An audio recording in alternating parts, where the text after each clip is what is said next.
பாப்பா இது எதுக்காக பண்றீங்க? இது என்ன அது? பிஸ்மில்லாஹிர் ரஹ்மானிர் ரஹீம். அஸ்ஸலாமு அலைக்கும் வரஹ்மத்துல்லாஹி வபரகாத்துஹு. இது வந்து அரிசி மாவு. இது வந்து நம்மளுக்கு அரிசியை மாவை வறுத்து வச்சுட்டா அது வந்து நம்மளுக்கு எல்லா விஷயத்துக்கும் உதவும்.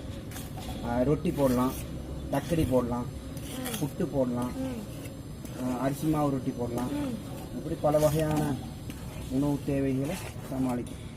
அந்த காலத்தில் மூதாதையர்கள்லாம் இந்த மைதா மாவு சாப்பிட்டது கிடையாது. அவர்கள் அரிசி மாவு திணை. சரி, அப்போ இது வந்து என்ன ப்ராசஸ்ல வறுக்குறீங்க? இந்த மாவு வந்து முதல்ல எப்படி ரெடி பண்றது? இந்த முதல்ல அரிசியை வந்து நல்லா கழுவணும். அரிசியை 2-3 தண்ணி நல்லா கழுவி அதுக்கப்புறம் வெயிலில் காய போடணும். அப்புறம் வெயிலில் காய போட்டு மிக்சரில் கொடுத்து அரைச்சிட்டு வரணும்.